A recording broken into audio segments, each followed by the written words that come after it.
वसुदेव न क्लेश नाचाए गोविंदाय नमो नमः गोविंदाय नमो नमः वसुदेव सुतम देवम कलशानूर्मर्दनम देवकी परमानंदम कृष्णवन जगत गुरुम कृष्ण वंदे जगत श्री कृष्णा शरणौ मम श्री कृष्णा शरणौ मम श्री कृष्णा शरणौ। बड़भागी गीता के पैरोकारों, मेरे सज्जनों, धार्मिक भाइयों, लीजिए अपने मन को एकाग्र कीजिएगा। जोड़े हम अपने इस एकाग्र मन को भगवान जी की अत्यंत मधुर एवं कल्याणकारिणी वाणी में। आपको भगवान के समर्पित नहीं कर देता। सुन लो मेरे देवियों, मेरे सज्जनों, अपनाना ना अपनाना आपका काम है। अपना जाओगे तो बाकी जीवन बड़े आराम से व्यतीत हो जाएगा, नहीं तो ये समय आपका बहुत अच्छा कट जाएगा।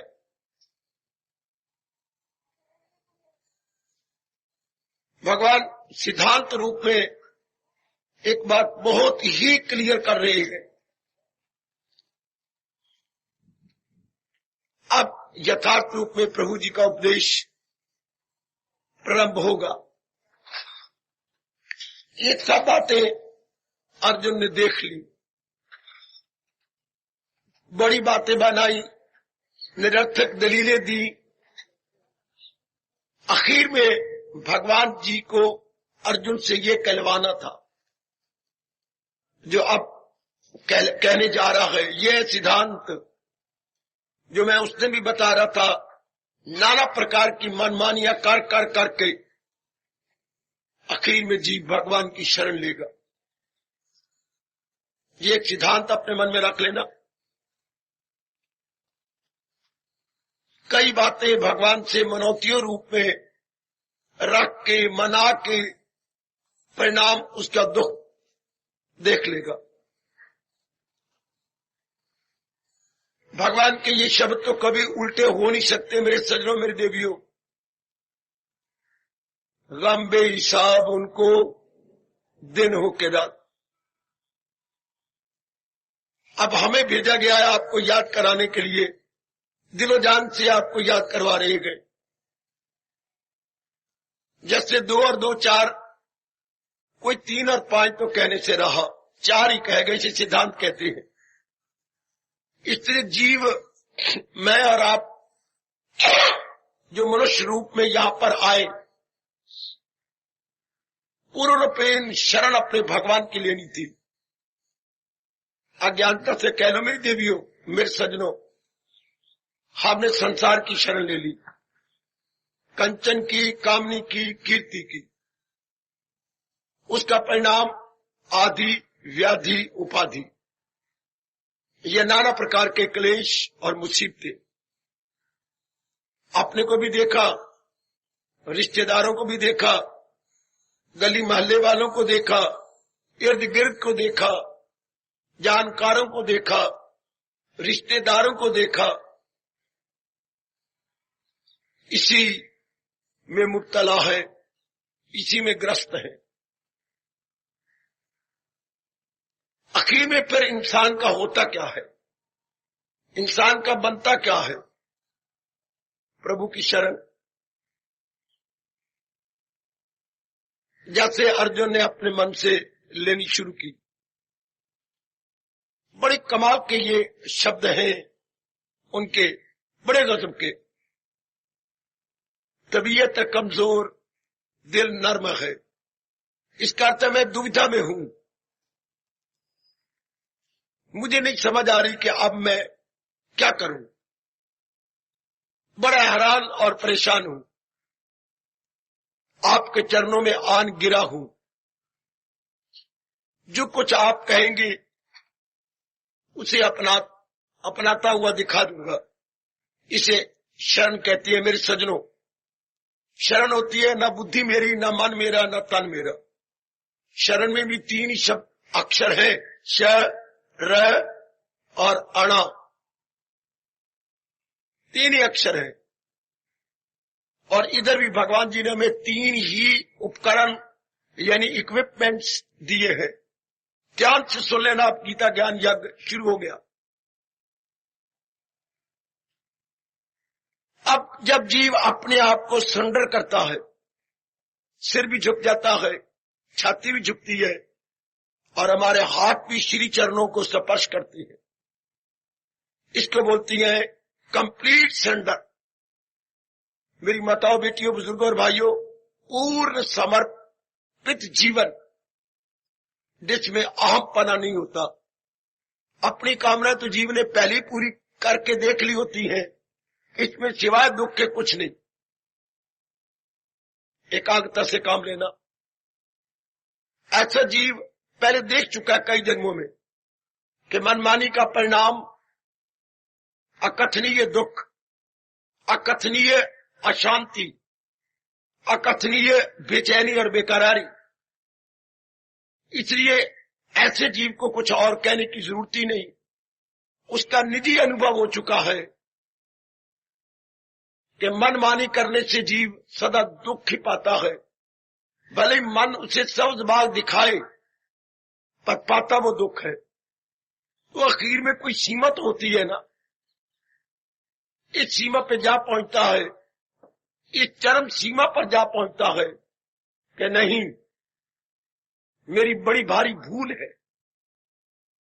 अर्थात मेरी ब्लंडर है, मुझे अपने इष्टदेव की शरण लेनी चाहिए। आजकल हमारे हिंदुओं में अव्वल तो श्रद्धालु कोई रहा नहीं। कोई है तो केवल मत्थे टेकने वाले, मंदिर में गए, चरणामत लिया, मत्था टेक के आ गया। ये नहीं समझते कि जिसके चरणों में मत्था टेक रहे हैं, मुझे इनके अनुसार रहना है। ऐसे ही आप जैसे हिंदू मेरे भारत में अब बहुत थोड़े रह गए हैं जो मत्था टेकने का अर्थ समझे टू ओबे है।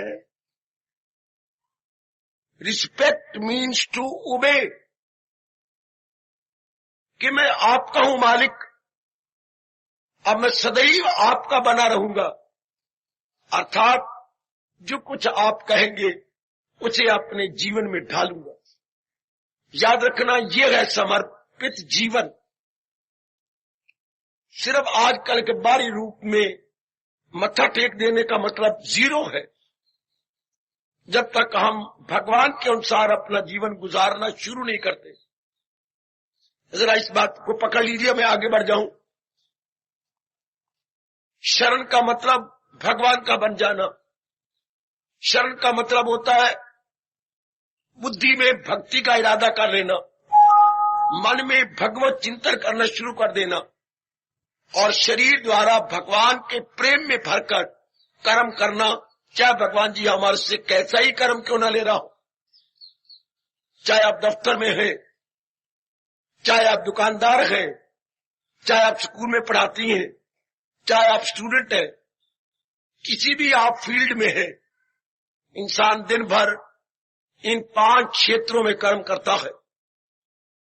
5 क्षेत्रों में, शारीरिक क्षेत्र, मानसिक क्षेत्र, बौद्धिक क्षेत्र और अपना सामाजिक क्षेत्र एवं पारमार्थिक क्षेत्र। दिन भर में हम इन 5 क्षेत्रों में कर्म करते। कभी शरीर संबंधी कर्म हो रहे हैं, कभी मन संबंधी चिंतन हो रहा है, कभी समाज संबंधी कोई हम सोच रहे हैं,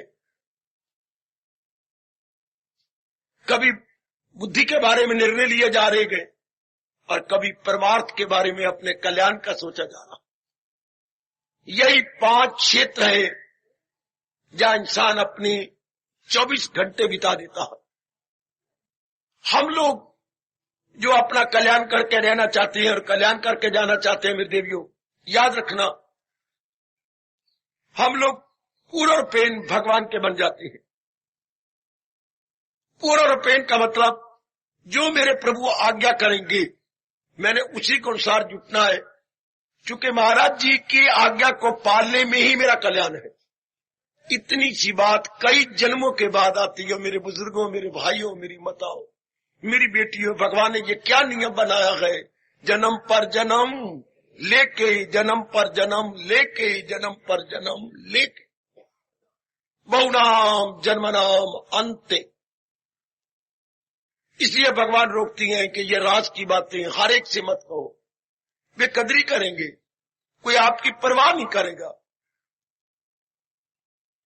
मंदिर में जाने का मतलब है जिसके सामने मत्था टेका जा रहा है उसके आज्ञा के अनुसार जीवन काटना।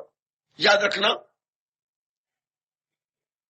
अब हम भगवान जी को अपना इष्टदेव मानते हैं, उनके अनुसार अपने जीवन को गुजारना। जीवन गुजारने का मतलब बुद्धि, मन और तन। जीवन इज इक्वल टू बुद्धि जमा मन जमा तन, अर्थात बुद्धि में भक्ति का निर्णय, मन में भगवान का चिंतन और तन द्वारा जो कुछ भी किया जाए इन शब्दों को चूम के किया जाएगा। फकत मेरी खातर तू हर काम का। कर्म हम कोई भी करेंगे लेकिन भगवान के प्रेम में भरकर। ये मत समझना कि कोई कर्म आपने दफ्तर छोड़ देना है, नहीं करो, या मैं प्रचारक न रहूं, नहीं करे जिस कदर उस पे लाजम है काम। जो भी आप समझती हैं आप वो कर्म करेंगे लेकिन भावना बदल जाएगी। पहले हमारे कर्म में भावना निजी है, कर्म में भावना मोह है, लोभ है, हंकार है। अब हमारे कर्म में भावना प्रेम है, भक्ति है, आत्मनिछावर है, कुर्बानी है। कर्म तो वही है, भावना बदल गई। हमारा इतिहास बताता है सदरा कसाई ने अपना मांस बेचना जारी रखा लेकिन भावना भगवान की। कबीर जी ने अपने कपड़े बुनने पर रखे, भावना अपने भगवान की। रविदास जी ने अपना काम जारी रखा कि जो तीर्थ यात्री होंगे मैं उनके पांव की सेवा करूंगा, भावना अपने भगवान की। ये महाराज जी का फरमान है कि मन चंगा कठौती में गंगा। कर्म कोई भी अच्छा या बुरा नहीं होता। देखना ये है कि कर्म जो मैं करने जा रही हूं या कर रहा हूं वो मेरे कर्म करने की भावना क्या है, what is the feeling behind. बहुत अच्छी। मेरा देश पुकार पुकार के कह रहा है, यदि आपने न सुना तो मेरे जैसों से सुन लो। हमारे देश में बड़े बूढ़े शुरू से कहते चले आ रहे गए, नियत सिर मुराद। मुझे मुराद अपनी नियत के अनुसार मिलनी है, कर्मा करके नहीं मिलनी।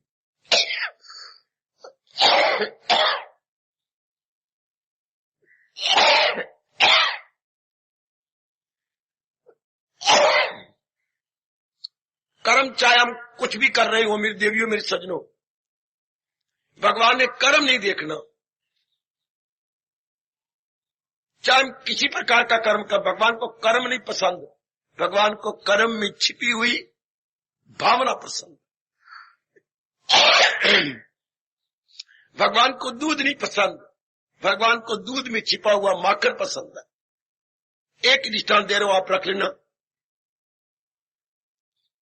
भगवान ने दूध की चोरी कहीं नहीं की, भगवान ने माखन की चोरी की है। और जब मां ने पूछा तू घर में जब इतना माखन है तो तू माखन की चोरी क्यों करता है?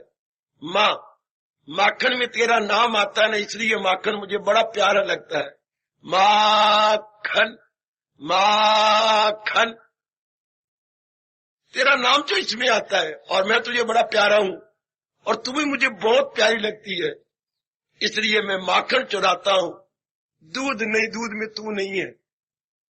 इस तरह हमारे जैसे को सजनों देवियों जिन्होंने कल्याण कर जाना है, अपना कर्म नहीं छोड़ देंगे, कर्म अपना करेंगे। कर्म में क्या बदल देंगे? भावना बदल देंगे। ना भूलना मेरे सजनों, ना भूलना। Change your feeling and not your activities, not your actions. पुकार पुकार के मेरे प्रभु कह रहे हैं अब करो अपने अपने कारोबार तो कामल हो जाओगी अंजामे का। है कितना चोटी का फरमान है अपने इष्टदेव का। अपने कारोबार करो जो भी भगवान आपसे लेना चाहते हैं, लेकिन अब उसमें भावना भगवान की रख लेना। गीता का ज्ञान प्रारंभ होता है। इसे बोलती है समर्पित जीवन। जैसे मेरे देश के अंदर मेरी बेटियां शादी कर लेने के बाद किया करती थीं, आधुनिक दिनों में नहीं, क्या प्राचीन दिनों में जिसके साथ शादी की वही बड़ा नेक होता था, भगवान का प्यारा होता था, गुणों से भरा हुआ होता था। आजकल ना वो पुरुष हैं और ना वो नारियां हैं, दोनों ही बल्दी दे आगे देने योग्य है। अवगुणों से भरे हुए नास्तिक पुरुष और मनमुखिया नारियां। उन दिनों आस्तिक पुरुष और अंतर्मुखी भक्तिमती नारियां, जो प्रभु की इच्छा। होना तो वही है जो मेरे मालिक की मर्जी है। तो इस बात को मन में रखिए और मैं आगे बढ़ूं। भगवान हमसे कर्म नहीं छुड़वाना चाहते। भगवान के ये अनमोल शब्द सारी सृष्टि में गूंज रहे गए। कर्म छोड़ देने हो तुझको तमाम, तो मुश्किल है तेरे बदन का क्या। तेरा शरीर भी जिंदा नहीं रहेगा यदि तू कर्म छोड़ के बैठ गया। ध्यान दीजिए जरा, तर्क के अमल से गए बेहतर अमल। भगवान कहते हैं अगर तू मेरी माने तो कर्म छोड़ देने की बजाय कर्म करना बेहतर है। लेकिन कर्म इस तरीके से किया जाए जो जीव को बांधे नहीं। कर्म में जहर है। कब? जब कर्म किसी फल की इच्छा से किया जाए। इसलिए गीता का पन्ना पन्ना पुकार के कह रहा है, अब क्या अमल जिस कदर भी है यज्ञ के सिवा वो दुनिया को बंधन में। सुनो मेरी देवियों, सुनो मेरे सज्जनों और मेरे जवान भाइयों, सुन लो। मैं आपके लिए बहुत बढ़िया तोहफा लाया हूं भगवान के ज्ञान का। ये बहुत बढ़िया गिफ्ट है। बाकी सारे गिफ्ट कंज्यूम हो जाएंगे। इस गिफ्ट को जितना आप कंज्यूम करेंगे उतना चमकेगा, उतना ही आपका और आपके परिवार का भला होगा। दुनिया में सबसे बड़ा गिफ्ट भगवान का उपदेश माना गया है। यदि ना जानते हो तो जानकारी मेरे से ले लो। संसार में सबसे बड़ा प्रेम उपहार भगवान का उपदेश। क्यों? क्योंकि इससे लोक भी बन जाता है और परलोक भी बन जाता है। ऐसा गिफ्ट किसी ने भी आज तक किसी को नहीं दिया था और ना भविष्य में दे सकेगा। जैसा चोटी का गीता उपदेश भगवान ने अपने प्रेमियों के लिए दिया और गीता ने उसे प्रिजर्व किया हुआ है। गीता ने उसे छिपा रखा है। शाबाश। जैसे आप अपने प्यारे पति की छाप बड़े प्रेम से रखती हैं, मैं नहीं समझता कहां प्रेम से छिपा रखती हैं। इसी तरह गीता ने भगवान के ज्ञान को बड़े प्रेम से छिपा रखा और आज हमारे काम आ रहा है। भगवान के उपदेश का मतलब मैं फिर कहने जा रहा हूं, एक एक बात क्लियर करता हुआ, जिससे लोक बन जाए परलोक बन जाए। जिस उपदेश से दोनों लोक नहीं बनते वो उपदेश अधूरा है। इसलिए भगवान ने गीता में कहा है, वरना भगवान के सिवा कौन कह सकता है। जो असली अर्जुन यही ज्ञान है, खिलाफ इसके जो कुछ है अज्ञान है। भगवान के सिवा तो ये ऐसा कहते तो अहंकारी कहलाता। ये महाराज जी को शोभा देता है, ये पिताजी को शोभा देता है कि बच्चों जितना मैं तुम्हारा प्यार करता हूं, तुम्हारी हर फरमाइश पूरी करते हो, भड़वो मेरे सिवा कौन करेगा। ठीक कह रहे हो पिताजी। अगर मैं शरीर छोड़कर तुम कुत्तों की तरह रोते रहोगे आकाश की ओर मुंह करके, ना पिताजी। इस तरह भगवान कह रही है जो चोटी का ज्ञान है वो यही ज्ञान है, और जो बात गीता के साथ मेल नहीं खाती भगवान कहते उसको अज्ञान समझना। जो ज्ञान गीता के साथ टैली ना करे, that should not be considered as knowledge, but it must be considered as ignorance. Bharat के धर्मवासियों, इस बात पर गौर करना। इसलिए गीता भगवान के इन शब्दों के बाद बताऊं क्या कही गई। गीता धर्म कोश है। गीता धर्म कोश। कोश होती डिक्शनरी, वो क्या होती शब्द कोश, जिसमें शब्दों का उच्चारण और अर्थ पता लगे, वो शब्द कोश। और जिसमें इंसान को उचित अनुचित का पता लगे, वो धर्म। तो गीता हमारे क्या है बेटी? धर्म कोश। गीता क्या है मेरे सज्जनों? धर्म कोश। Gita is equal to dictionary of dharma. Dictionary of dharma है, जो मैं बताएगी शारीरिक रूप में, मानसिक रूप में, बौद्धिक रूप में, व्हाट इज प्रॉपर और व्हाट इज इम्प्रॉपर। अगर ये फैकल्टी इंसान से चली जाए तो इंसान को हैवान कहा गया। Not a man but A animal है। व्यास जी कहती है, ऐसा इंसान जिसके पास धर्म नहीं, उचित और अनुचित की पहचान नहीं, बिना सींग, बिना पूंछ, उसे पशु समझना चाहिए। धर्मेण हीना पशु भी समाना। इतना चोटी का ज्ञान एक बार फिर इस टूट जाने वाले शरीर के लिए भगवान हमें दे रहे हैं। मेरे अभाग्य जो भगवान ने मुझे फिर मौका दिया कि हम आप क्रमानुसार उपदेश लेने जा रहे हैं। भगवान से हम सबकी हार्दिक बेनती है, और अगर ये दिल से निकल रही है तो भगवान स्वीकार करेंगे, अपनाने की शक्ति देते जाए। हम सब श्रोता वक्ता फिर इस दुनिया में लौट के नहीं आना चाहते। ये दुनिया मेरे भगवान से मेरे पे नाराज होंगे, किसी काम की नहीं। क्यों? मेरे से पूछा जाए क्यों? क्योंकि ये बात बात में परिवर्तित हो जाती है। ये दुनिया पे लागू होता है, चल मेरी गुड़िया रंग बदल जा। बात बात में रंग बदलती है। जो बात बात में रंग बदले, हमारे यहां एक शब्द है, उसे क्या कहते हैं? गिरगट। चलो मान जाते हैं, नहीं इसके एक और शब्द है। जो चीज बात बात में रंग बदले, उसे क्या कहती है? शब्द अच्छा नहीं है, शब्द अश्लील है बेटे, उसे वेश्या कहती है, उसे कंजरी कहती है। बात बात में जो रंग बदले, 2 घंटे पहले पति मेरा और था, 2 घंटे बाद पति मेरा और है, 3 घंटे बाद पति मैं और ले लूंगी, 4 घंटे बाद मेरा पति और होगा। इसी को दुनिया कहती है। 4 घंटे दुनिया के रूप और रंग कुछ और था, 4 घंटे बाद दुनिया कुछ और नजर आएगी। शाम के वक्त दुनिया मुरझाई हुई नजर आएगी।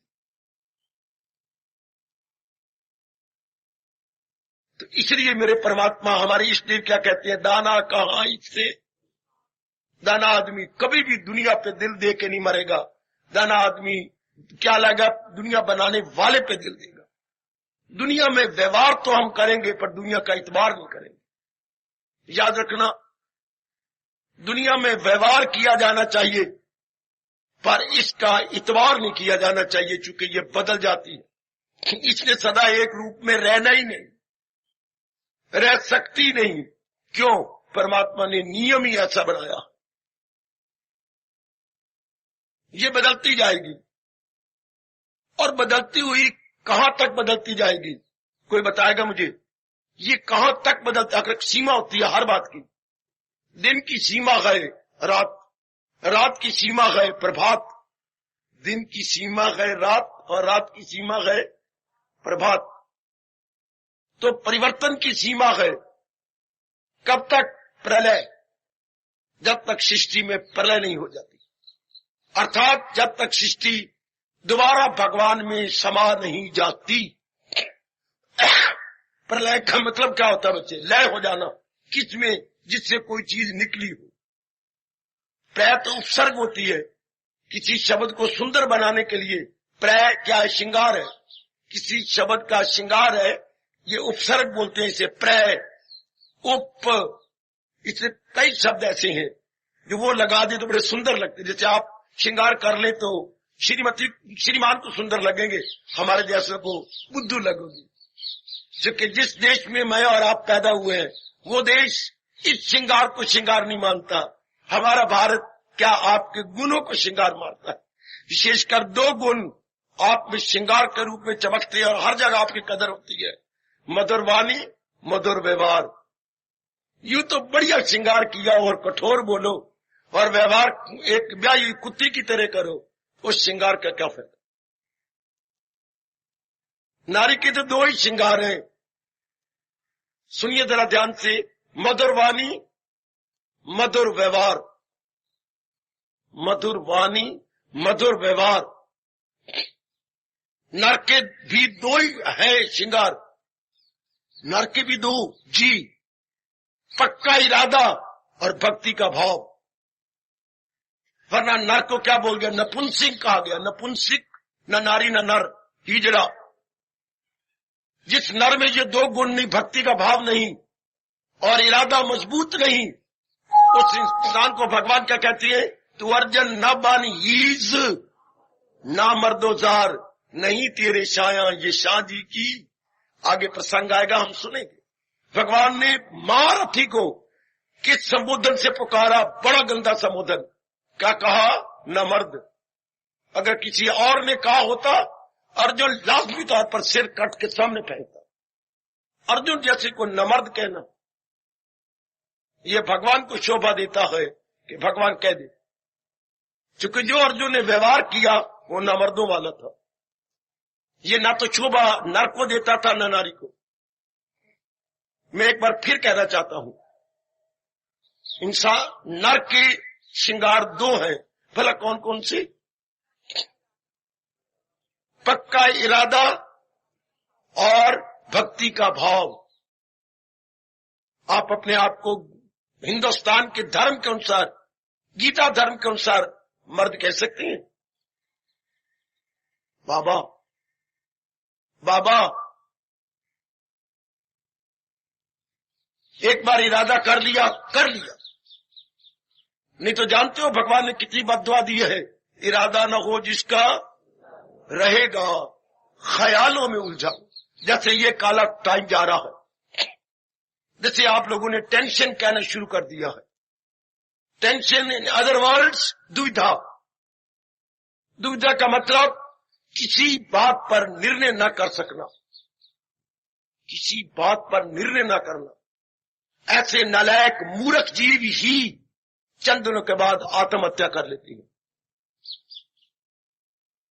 दुविधा का परिणाम आत्महत्या, टेंशन का परिणाम आत्महत्या। ऐसे जीव को जीने का दिल नहीं चाहता। ये 2 गुण आप में जरूर हो जाने चाहिए, नहीं है तो कान पकड़ के भी नाक से लकीरें खींच के ये 2 गुण अभी मेरे सामने बैठे हुए पक्के कर लो। परमात्मा की कसम, गीता का ज्ञान आपको इंसान नहीं बनाता है,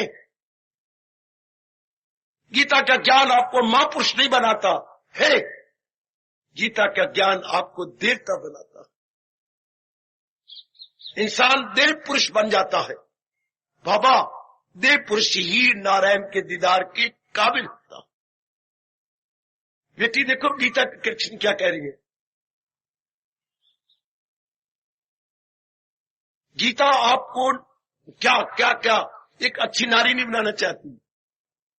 गीता आपको क्या क्या क्या एक देवी भगवती नहीं बनाना चाहती, मातेश्वरी, हाँ रामेश्वरी नहीं बनाना चाहती।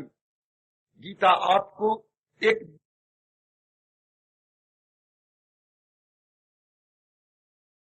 Lord Krishna as the best world teacher.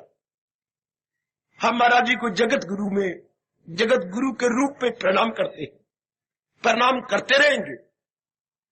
उसी के आगे मैं और आप नतमस्तक हैं। और ये कह रही है शिष्य ते हम, मैं आपका शिष्य, शिष्य ते आपका शिष्य, शिष्य हूं अहम मैं। क्यों? मैंने पक्का इरादा किया है कि जो आपके श्रीमुख से निकलेगा not to reason why but to do and die. हाय दिल की पट्टी पे लिखना, मेरे गुरुदेव ने लिख दिया मेरे छाती पर, not to reason why but to do and die. प्रभु मैं चीचरा नहीं करूंगा, जो आपने कहा और मैंने जीवन में ढाला। आए बहुत अच्छे मेरे देवियों, उसको शिष्य कहती है। काका शिष्य वो होता है, शब्द तो शिष्य है ना, जो उपदेश देगा उसको क्या बोलेंगे? शिक्षक। और जो उपदेश दिया जाएगा वो क्या होगा? शिक्षा। हाय रूपा, शिष्य में क्या छिपा पड़ा? शिष्य के गर्भ में क्या छिपा हुआ है? सिर्फ आप समझते हो कि मेरे गर्भ में मुन्नी और मुन्ना होता है। गलत। हिंदुस्तान के हर भगवान के उपदेश के शब्द में, गर्भ में बहुत ज्ञान छिपा पड़ा है। मैं प्रकट करूंगा, मैं आपको समझाता चला जाऊंगा। अब यही एक शब्द शिष्य लीजिए जो आप अप्रिशिएट किए बिना रह नहीं सकते। शिष्य जो दे उपदेश, शिक्षक, और जो दिया जाए उपदेश वो शिक्षा। तो तीन शब्द मिल गए, शिक्षक, शिष्य। क्या मिला शिष्य को? शिक्षा। किसने दिया? शिक्षक ने। किसको? शिष्य को। क्या? शिक्षा। हाय, इस शब्द का मूल क्या है? ये शब्द कहां से बना? कोई मेरी देवी, मेरा सज्जन बताएगा ये शब्द कहां से निकला है? शासन से है। शासन, हुकूमत करना। ये जो हमारे गवर्नमेंट के बड़े बड़े बने हैं, ये हमारे पर हुकूमत करते हैं तो क्या कहलाते हैं? शासक। अब जो प्रभु जी उपदेश देंगे गुरुदेव, तो वो क्या करेगा? वो शासन कर। जोर की ताली मार दो, जोर की ताली। जो भगवान जी हमें उपदेश देंगे उनका ज्ञान शासन करेगा बुद्धि पर, मन पर, हमारे कर्मों पर। बाबा बाबा जो प्रभु उपदेश देंगे वो हमारे इन तीनों उपकरणों को अपने शासन में, अपनी हुकूमत में ले लेगा। बुद्धि पर शासन करेगा भगवान का उपदेश, हमारे विचारों पर शासन करेगा भगवान का उपदेश, हमारे दैनिक कर्मों पर शासन करेगा भगवान का उपदेश। तब वो कहलाएगा क्या? शिक्षा। और जो ऐसा दे सकता है वो कहलाएगा शिक्षक, जो ऐसा ले सकता है वो कहलाएगा शिष्य। आज समझ मेरी देवियों, अपने आप को इस तरह बना लो कि जो मेरे जगत गुरु महाराज जी ने अपने श्रीमुख से कहा, मैंने उसे अपने जीवन में ढालना है। क्योंकि भगवान का उपदेश शासन करेगा मेरी क्या? अशुभ बुद्धि पर, अशुभ मन पर, अशुभ तन मतलब कर्मों पर। अगर हमारे ये तीनों अशुभ ना होते तो हम कभी भी ऐसे स्थान पे ना आते। धोबी के घर में कपड़ों का जाने का मतलब हमारे कपड़े मैले हैं। सुना मेरी माताओं, मेरी बेटियों, बुजुर्गों, मेरे भाइयों, धोबी के घर में कपड़े गए हैं। क्यों? कभी उज्जवल कपड़े भी जाते हैं, निर्मल कपड़े भी जाते हैं, प्रेस किए हुए कपड़े तो नहीं जाते। तो किसमें? जो बास्केट में कपड़े पड़े थे धुलने के लिए। हाँ, घर में हमारे यहाँ, आपके यहाँ रिवाज था कि नहीं, इधर मंदिर में भी है, तो जो कपड़े धो जाते हैं एक बहुत बड़ा बास्केट बना हुआ है, ये एक बहुत बड़ी लाल रंग की बाल्टी है प्लास्टिक की, उसमें डालते जाते हैं। तो सवेरे फिर एक की ड्यूटी लगी हुई है, वो लेकर के उसकी गठरी बना के धोने वालों को दे देता है, ये धोइए। भवन में कपड़े मेरी देवियां धो के, सुखा के, प्रेस करा के, प्रेस करके वर्करों को देती है। बड़ी सेवा आप कर रहे हो मेरे बच्चे, बड़ी सेवा। मेरी भी कपड़े इसी तरह वो बाल्टी में से निकाल के, धो के, पहनने के योग बना के अलमारी में रख देती है। इसी तरह जिसके पास हम उपदेश लेने गए वो हमारे अशुभ बुद्धि को शुभ बना के, हमारे अशुभ मन को शुभ बना के, हमारे शुभ कर्मों को शुभ बना के क्या क्या क्या करती है, क्या करती है? भगवान अपने योग्य बना लेते। कपड़े तो हमारे योग्य बनते। हाय, मैं क्या बोलने जा रहा हूं? कपड़े तो हमारे योग्य बने, लेकिन जब भगवान जी हमें ऐसा बना के अपने योग्य बना ले, ये बड़ा कमाल की बात। जो ऐसा कर सके सही रूप में, यथार्थ रूप में, उसी को ही शिक्षक कहा जाता है। कहा? धर्म भूमि भारत में। कौन कहता है? महर्षि वेद व्यास और जगत गुरु ब्लेस्ड लॉर्ड कृष्णा। वो शिक्षक। ये जो आजकल के सामाजिक उपदेश दिए जाती हैं, ऐसा शिक्षक कहा नहीं जाता, पर बोलने में तो शिक्षक ही आएगा। वरना शिक्षक धार्मिक होता है, जो हमारे लोक परलोक को बना डाले उसे शिक्षक। आप कहेंगे क्यों? क्योंकि उसके उपदेश ने शासन करना है। बोलिए, शासन करना है। बुद्धि पर बोलिए, मन पर बोलिए, तन पर। उसके उपदेश ने शासन करना है, हुकूमत करनी है, बुद्धि पर, मन पर और तन। तो जो वो अपने श्रीमुख से उच्चारण करेंगे वो शिक्षा कहलाएगी, और जो उसे श्रद्धा और प्रेम पूर्वक स्वीकार करेगा वो क्या कहलाएगा? शिष्य। शिष्य जिसमें श्रद्धा भरी पड़ी है, प्रेम भरा पड़ा कि मैंने कल्याण करना है, इनके उपदेश को जाने नहीं देना। तो शब्द क्या है बेटे? जो स्वीकार करे, जो स्वीकार करे, क्या शब्द है? शिष्य। इधर चलिए, गुरुद्वारे में एक नहीं 10 पातशाहियां हुई और चोटी का अपना आंतरिक अनुभव प्रकट किया। किनको? जो लेने के लिए तैयार थे, कुर्बानी के पुतलों को हर प्रकार की कुर्बानी देने के तैयार थे। तो जिन्होंने हाथ फैला के अपने कपड़ा सिर पे लेके लंबा कर दिया, आप दीजिए, हमारा सिर भी हाजिर है आपके लिए, उनको पातशाही ने कह दिया शिष्य, पर अब मैं मरूं, क्या करूं? पंजाबी में शाह नहीं बोलते, पंजाबी में शाह को क्या बोलती है? खा, सिख। वरना रब की सौ, मुझे अपने कृष्ण की सौ, सिख कोई शब्द नहीं, बिगड़ा हुआ शब्द है। शब्द है शिष्य। जैसे वो ऋषि नहीं बोलेंगे, वो शाह को खा बोलेंगे, क्या बोलेंगे? रिखी। वो शाह को खा बोलती हैं। वो पुरुष नहीं बोलेंगे, क्या बोलेंगे? पुरख। तो वरना शब्द सिख कोई नहीं होता जी। अगर मैं जरा भी बढ़ा के बात करूं मुझे महापाप लगे। हम लोग रिसर्च करने वाले गए अपने धर्म की, ये शब्द गुरुदेव जी ने आसान करके कह दिया होगा, वरना मूल शब्द है शिष्य। That lucky soul which is ready to receive blessings of Gurudev, उसको हम अपनी भाषा में शिष्य कहते हैं।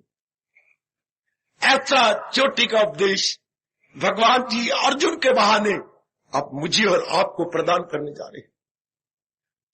अब हमें दिया जा रहा है, तो भगवान का उपदेश शासन करेगा, हमारे पर हुकूमत करेगा, बुद्धि पर, मन पर और तन पर। अर्थात बुद्धि पर, बुद्धि का निर्णय बड़ा अच्छा हो जाएगा, मन के विचार चोटी को हो जाएंगे और तन के कर्म बड़े शुभ हो जाएंगे। तो जब ये तीनों स्टेशन ठीक हो जाएंगे तो जो हमें उपदेश दे रहा है कौन? जगत गुरु लॉर्ड कृष्ण, हम उसी के योग्य हो जाएंगे, उसी के योग्य। शाबाश। आजकल तो वो नहीं आते, कई वर्ष पहले आते थे। एक डॉक्टर साहब, बड़े अच्छे एक्सपीरियंस डॉक्टर, उनकी एक बहुत लंबी तड़म्बी लड़की के साथ ब्याह हो गया, जो कि बिल्कुल ही शीशम थी, जैसे शीशम के वृक्ष आपने देखेंगे। डॉक्टर साहब लेकिन कुछ हैरान हुए, कुछ परेशान हुए। कहने लगे मैं उसी दिन से लेकर इसे कहा कि मैं पत्नी रूप में अभी नहीं देखता है, मैं लंबी लमतड़मी हूं, इसलिए नहीं, जब तक मैं तुझे डॉक्टर नहीं बना लूंगा अपने योग्य, तब मैं तुझे अपना कहूंगा ये मेरी पत्नी है। वो कह रहे मैंने दिन रात लग गए इसको पढ़ाने में, इसको 9वीं कराई, 10वीं करवाई, आगे फिर इनको डॉक्टरी पढ़ाई, कितने सालों के बाद इसे पूरा डॉक्टर बनाया। अब ये मेरी पत्नी है और मैं इसका पति। इसी तरह भगवान कृष्ण हमारे अभाग्य, हमारे जैसे क्या अशुभ इरादे वालों को, अशुभ विचारों वालों को, अशुभ कर्म वालों को इतनी मेहनत मारेंगे उस डॉक्टर की तरह और अपने योग्य बना लेंगे। हम यही चाहते हैं कि हम भगवान के योग्य बन जाए, लेकिन ये होगा कैसे? भगवान के उपदेश द्वारा, महाराज जी के उपदेश द्वारा मेरे देवियों हम भगवान के योग्य बनने जा रहे हैं। इसलिए अर्जुन कह रहा है बहाना बना के, शिष्याते आहो, प्रभु मैं आपका शिष्य हूं। आगे कह रहे शादी माम, मुझे शिक्षा दीजिए। शादी होता है बच्चे, शिक्षा में समझा चुका हूं आपको, मुझे शिक्षा दीजिए। क्या क्या गुरुदेव नहीं बोलेंगे? अगर अर्जुन आगे ना कहता, मेरे लॉर्ड कृष्ण चुप रहते। आगे देखो 2 शब्द क्या कर, जो थोड़ी बहुत भी संस्कृत जानती हैं, आगे क्या गजब ढा दिया अर्जुन ने कहकर, त्वाम प्रपन्नम, यदि मैं मन वचन कर्म से क्या सच्चाई का पुतला बनकर आपकी शरण में आया हूं। प्रपन्नम होता है बच्ची शरण में जाना। तब आप मुझे शिक्षा दीजिए, वरना मुझे थप्पड़ मार करके भगा दीजिए। इन त्वाम प्रपन्न शब्दों ने कमाल कर दिया। बेटी त्वाम प्रपन्नम, मैं आपकी शरण आया हूं, मैं अब शरण आया, अपना अहंकार तोड़ के आया हूं, अपनी ममता तोड़ के आया हूं और सब कुछ आपको समझ के आया हूं। आजकल आपकी नारी जाति क्यों नहीं बस रही? प्रपन्नम नहीं होती, अहंकार लेके आती है, कामनाएं और वासनाएं लेके आती है, किसी और पुरुष का प्यार लेके भी आती है। तो प्रपन्नम तो ना हुआ, जिंदगी भर वही किसी का बना रहेगा। यदि वो प्रपन्नम हो गया तो यहां आके मेरा भारतीय कवि कहता है, अरे यारो ये एक नियम है, ना हंस के सीखेंगे ना रो के सीखेंगे, जो थोड़ा बहुत सीखेंगे किसी के हो के सीखेंगे। वाह वाह हो मेरे देश के कवि, ना कभी हम हंस के सीखेंगे ना कभी हम रो के सीखेंगे, जो कुछ भी सीखेंगे किसी के हो के सीखेंगे। जब जीव किसी का हो जाता है उसे बोलते हैं अपनी संस्कृत भाषा में त्वाम प्रपन्नम। यदि मैं ये मेरे शब्द ये सच्चाई से भरे हुए हैं तो मुझे शिक्षा दीजिए अपना शिष्य समझते हुए, और मेरा कल्याण कर दीजिए।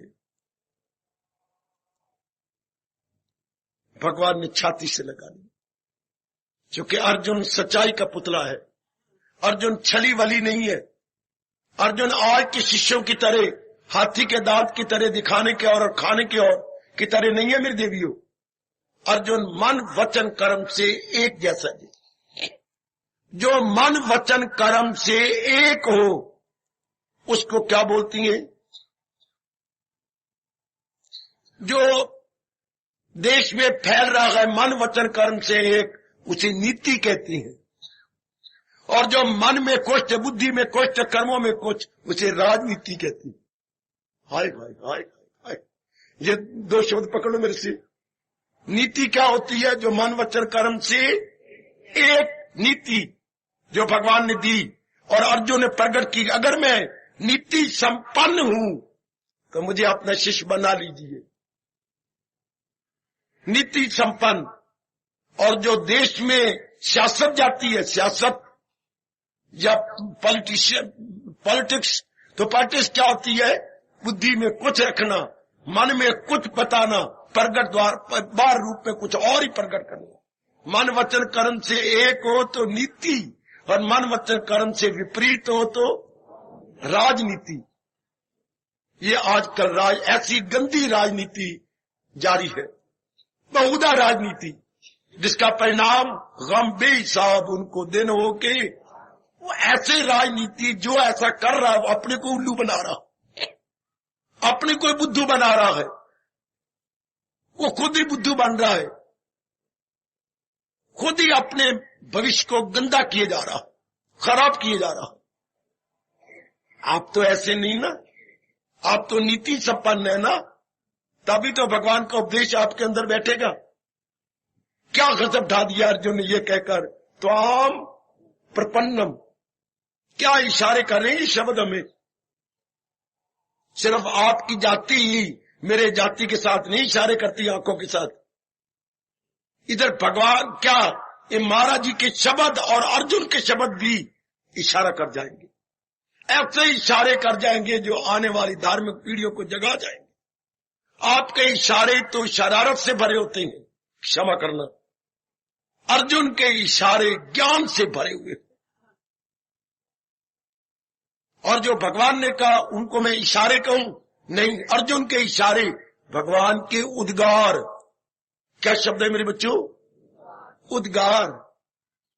जो महाराज जी ने अर्जुन के इशारों का प्रति उत्तर दिया उसको मेरा देश उद्गार कहता।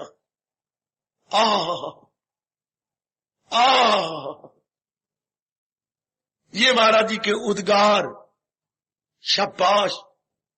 इन्हीं अनेक उद्गारों को ही ज्ञान कहेंगे, शाबाश। और ऐसा ज्ञान ही हमें अज्ञानता से निकालकर ज्ञान की ओर ले चलेगा। और मेरा देश यही पुकार पुकार के कह रहा है, तमसो मां ज्योतिर्गमय, तमसो मां ज्योतिर्गमय। ओ मेरे प्रभु, मुझे अज्ञानता रूपी अंधकार से निकालकर ज्ञान रूपी रोशनी में ले चल। इससे बढ़िया प्रार्थना जो हमारी मैत्रेयी ने की है, न कभी किसी ने की थी और न भविष्य में कभी हो सकेगी, चूंकि इन थोड़े शब्दों में भगवान से सब कुछ ले लिया गया, सब कुछ। तमसो मां ज्योतिर्गमय। तम का मतलब अंधेरा होता है। अज्ञानता रूपी अंधेरे से निकालो मेरे मालिक, और मुझे ज्ञान की रोशनी में ले चल। ये आगे भगवान जो जा रहे हैं वो यही है, और अर्जुन का इशारा यही है। त्वाम प्रपन्नम, आपकी शरण आया हूं, अपना शिष्य जान लो, मुझे उपदेश दो, ताकि मैं अज्ञानता से निकल जाऊं और ज्ञान में आ जाऊं। बहुत अच्छा इशारा। साथ ये भी बता दूं आपको, हमारे यहां, हमारे वेदों में और अपने देश में ये मंत्र बड़ा प्रसिद्ध है। कौन सा? गायत्री मंत्र। गायत्री मंत्र का यही अर्थ है। पहले जो कुछ कहा गया, ओम भूर्भुवः स्वः तत्सवितुर्वरेण्यं भर्गो देवस्य धीमहि, ये भगवान की महिमा गाई गई। ऐ देवताओं के देवता, ऐ वर्ण करने योग्य, ऐ त्रिलोकी के नाथ, ये भगवान की महिमा गाया जा रहा है। भगवान का सच्चा प्यारा। तो भगवान प्रकट हुए और प्यार से, क्या बात, आज विशेष गुण गा रहे हो, क्या बात है? क्या ये यहां तक ओम भूर्भुवः स्वः तत्सवितुर्वरेण्यं भर्गो देवस्य धीमहि, क्या चाहता है? धियो यो न प्रचोदयात्, हमारी बुद्धियों को क्या ज्योतिर्मय कर दो, हमारी बुद्धियों में ज्ञान भर दो। यह है इस मंत्र का भावार्थ। धियो यो न प्रचोदयात्, हमारी एक की नहीं, जो मैं आया हूं, मैं मनुष्य जाति का प्रतिनिधि हूं। धियो यो, ये शब्द ना है। अगर तो ना लिखा जाए तो होता ना, और अगर ना के आगे दो विधियां विसर्गे दी जाए तो हमारी अर्थ ही बदल जाता है। आहा, मैं ना कर रहा हूं, तो ना तो इनकार हो गया इन नेगेटिव सेंस। तो ये जब आप ना के आगे दो विधियां लगाएंगे, विसर्गे लगा देंगे, तो प्रभु मेरी अकेले की नहीं, ना, अर्थात इन सारी की बुद्धियों को प्रकाशित कर दो, ज्योतिर्मय कर दो। जो अर्जुन ने कहा त्वाम प्रपन्नम, वही हमारी तमसोमा ज्योतिर्गमय के मंत्र में गए और वही गायत्री मंत्र की ध्वनि निकाल रही है। अर्जुन ने जरा बड़ा क्लियर किया, इतनी गायत्री में क्लियर नहीं, इतना तमसोमा ज्योतिर्मय में क्लियर नहीं, जितना कि अर्जुन ने क्लियर कर दिया। शिष्यत्याहम शाधिमाम त्वाम प्रपन्न, शिष्यत्याहम शाधिमाम त्वाम प्रपन्न। बड़ी कृपा भगवान की, जो ऐसा चोटी का उपदेश आप देने जाएंगे और ऐसे को मिलना भी चाहिए। क्यों क्यों क्यों क्यों शक्कर खोरे को, अगर ये उपदेश भगवान ना देते तो ये देश में कहावत कभी ना प्रचलित होती। शक्कर खोरे को शक्कर, मूजी को टक्कर मिलती है, चाहे मारे 100 को चक्कर। यह भगवान का अटल नियम है। शक्कर खोरे को शक्कर और मूजी को टक्कर जरूर मिलेगी, जरूर मिलेगी।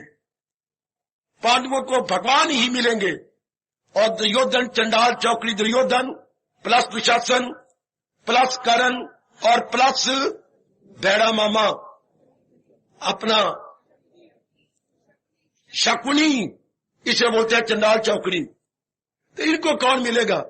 इनको अन्ना मिलेगा, अन्ना धृतराष्ट्र, जो अकल का भी अन्ना, तन का भी। एक तरफ धृतराष्ट्र है, एक तरफ त्रिलोकी के नाथ जगत गुरु के रूप में भगवान कृष्ण है। किनके साथ? पांडवों के साथ। आ चुके पांडव नीति संपन्न है और यह चंडाल चौकड़ी राजनीति संपन्न है, जो बुद्धि में कुछ थे, मन में कुछ थे, तन में कुछ, और वो मन वचन कर्म से एक, उधर भगवान और इधर शैतान। इसलिए इसका नाम ही रखा गया धृतराष्ट्र। धृत मैंने जबरदस्ती, राष्ट्र मैंने राष्ट्र, हुकूमत, जिससे जबरदस्ती दूसरे की हुकूमत छीन ली हो। शब्द करते हैं धृत जमा राष्ट्र, जिसने दूसरे के राष्ट्र को जबरदस्ती छीन लिया। वाह वाह, जबरदस्ती छीन लिया हो। इसलिए उनको धृतराष्ट्र मिला है, वो इसके योग्य थे, और इनको भगवान जी मिले हैं, ये इसके योग्य थे। इसलिए कहावत मशहूर है, मुंह देख के टिक्का लाई जा, मुंह देख के टिक्का लाई जा। जब भी कोई टिक्का लगता है मुंह देखकर, भगवान करे आप प्रभु जी जो हमें नीति का उपदेश देने जा रहे गए वो हमारा बन जाए और हमें भगवान अपने योग्य बना दे। कितना बड़ा उपकार करने जा रहे हैं भगवान जी, जो हम धक्के खाने वाले जगह जगह कंकर की तरह, जैसे कंकर धक्के खा रहा था यहां था वहां, और जने कने की ठोकरे खाता हो। हम हैं क्या? कामी, क्रोधी, मोही, लोभी, हंकारी, कंकर से भी गए भी थे। ऐसा चोटी का उपदेश देकर भगवान जी हमें कंकर से, किसी को न बताना, शंकर बनाने जा रहे हैं। कंकर से शंकर, पढ़े लिखो, जीरो से हीरो बनाने जा रहे हैं। ऐसा चोटी का उपदेश जो हमें जीरो से हीरो बना देगा। बड़ी मेहरबानी है उस मेहरबान की, और क्या कहूं मेरी देवियों, बड़ी मेहरबानी है उस मेहरबान की। इतना कोई सुनने के बाद मैं और आप और क्या कहें सिवाय इन शब्दों के। और गीता के उपदेशक तुझे उस्ताद ना आखा थे की आखा, और दिल में समाने वाले तुझे दिलदार ना आखा था की आखा। ऐसे चोटी के उस्ताद जो हमारा पूर्णपेन कल्याण करना चाहते हैं, हमें अपने योग्य बना लेंगे। हमें जरूर आपकी बार ताकत देंगे कि हम जीवन में ढाली जाएं, अपनाई जाएं और उनके योग्य बन जाएं। ऐसी बड़े आदर मान सत्कार पूर्वक अपने इष्ट देव महाराज जी के चरणों में प्रार्थना है कि ऐसी दिव्य शक्ति प्रदान करें कि हम उनके इस दिव्य उपदेश को अपनाकर उनके योग्य बन जाए। इससे कम, इससे ज्यादा हम कुछ नहीं चाहते। इससे कम, इससे ज्यादा और हम कुछ नहीं चाहते। बहुत मेहरबानी मेरे इष्टदेव, बड़ी कृपा मेरे मालिक, बड़ी। आओ मेरी बेटियों, आओ। हम जी को दे दी गीता, मेहरबानी आपकी। हम जीवों को दे दी गीता, मेहरबानी आपकी। हम तो इस काबिल कहाँ थे, ये निशानी आपकी। हम तो इस काबिल कहाँ थे, ये निशानी आपकी। हम जीवों को दे दी गीता, मेहरबानी आपकी। अपने आमालों को देखे, शर्म से झुकती नजरें। अपने आमालों को देखे, शर्म से झुकती नजरें। मेरे पापा को न देखा, मेरे पापा को न देखा, ये नरानी आपकी। हम जीवों को दे दी गीता, मेहरबानी आपकी। हम तो इस काबिल कहाँ थे, ये निशानी आपकी। हम जीवों को दे दी गीता, मेहरबानी आपकी। दुख भरी दुनिया में क्या है दीद के काबिल भला, दुख भरी दुनिया में क्या है दीद के काबिल भला। दुख भरी दुनिया में क्या है दीद के काबिल भला। एक तारी गीता है मोहन, एक तारी गीता है मोहन, एक कहानी आपकी। हम जीवों को दे दी गीता, मेहरबानी आपकी। हम तो इस काबिल कहाँ थे, ये निशानी आपकी। हम जीवों को दे दी गीता, मेहरबानी आपकी। नाज है मुझको ए मोहन तेरे गीत